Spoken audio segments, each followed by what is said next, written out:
I almost never meet somebody who actually has a good understanding of what factors go into determining their credit score. That's a really big deal because credit scores affect so many aspects of your life. They affect your ability to get approved for loans, right? Which in turn affects your ability to build wealth, which has repercussions across different areas of your life. They also affect your ability to get access to the best interest rates, and sometimes they determine whether you can rent an apartment or not. So I'm going to do a few short videos that touch on the basics of credit scores.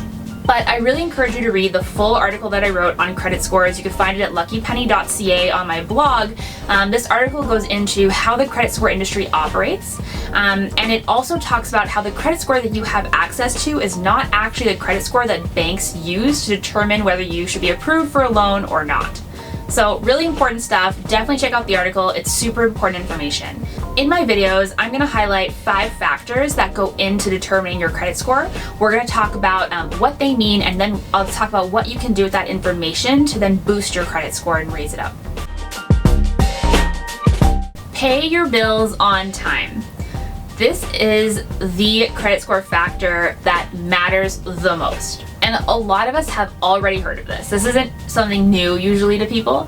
So a lot of us kind of have a sense that this does affect our credit score if we miss a payment. And that makes sense because, like I just said, it is the most important factor to determining your credit score. Paying your bills on time can really boost your credit score up, and failing to make those payments can really drag your credit score down. The bills that factor into your credit score include things like making your credit card payments on time. That's also true for payments on your line of credit or your mortgage, and even things like your bills. So stuff like your phone bill or your internet bill, paying that on time also affects your credit score. If you're ever in financial trouble and you're extra tight on money, at the very least, try your best to make the minimum payments. Now, let me be super clear. Paying the minimum on your debt is not a debt repayment strategy. Minimum payments are the biggest scam in banking. However, if you're able to just make the minimum payments at least, then you can protect and preserve your credit score. So again, at the very least on your debt, if you're in financial trouble, just make the minimum payment at least. Try to do that so that you can save your credit score, but that is not a debt repayment strategy. This is a very important factor for your credit score that most of us have never heard of. Your credit utilization ratio measures how much credit you've used relative to your total available credit limit across all your revolving lines of credit. So what is a revolving line of credit, right? Fair question. Let me answer that one for you. It's basically credit that you can use again once you've paid it off.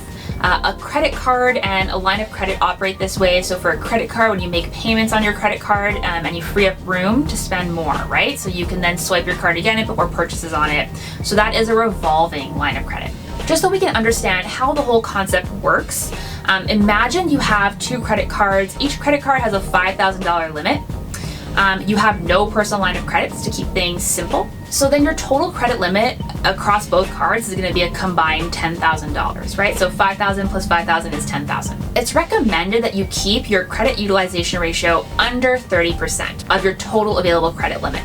So that means, given our example, you wouldn't want to use more than $3,000 of credit across both your credit cards. The 30% rule is nothing but a best guess, unfortunately. There's no clear written rule about what the threshold actually is, especially since all the credit score companies weigh the factors that go into determining your credit score differently. It's really hard to tell what a good threshold should be. I like to keep my credit utilization ratio at 25% or under because I know that it works for me.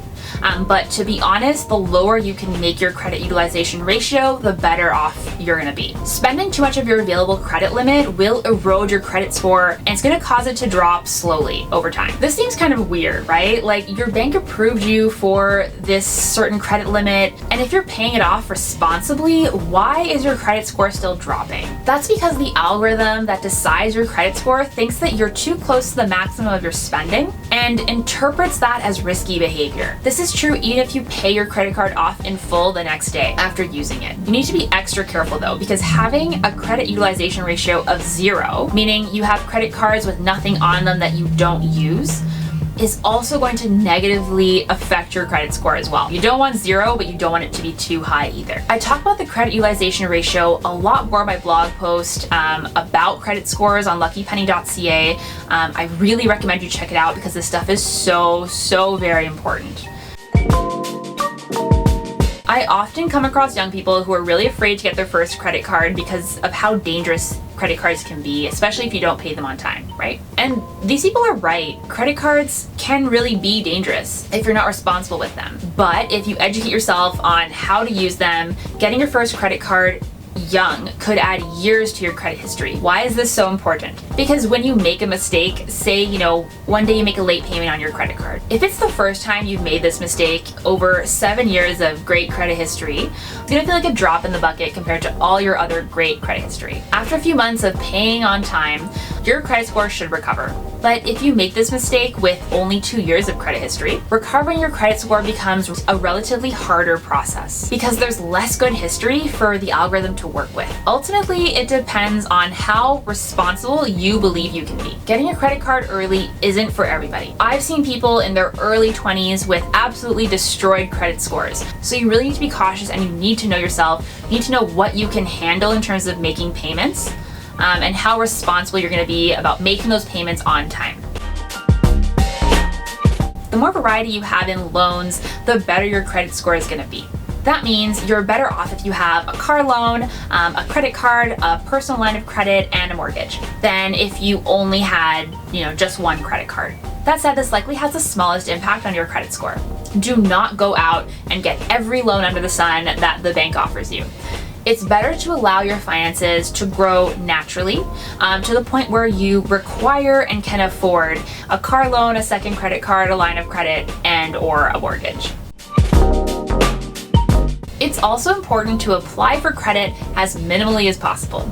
If you want a new credit card, then just apply for one credit card. If you apply to multiple sources of credit at the same time or within a really short period, the credit score algorithm is going to lower your credit score. Every time you apply for a new source of credit, your credit score falls temporarily and then rises back up after a few months. That's totally normal, nothing to freak out about. But if you apply for too many sources of credit at the same time, then that drop in credit score that naturally happens is going to become more permanent. Applying for a bunch of sources of credit at the same time sends the signal that you're desperate for credit and that you fear that your chances of getting approved are really low because of some risk that you carry as a borrower. The best strategy is to pick the financial products that best suit your needs and then narrow them down to the one that you want to apply for.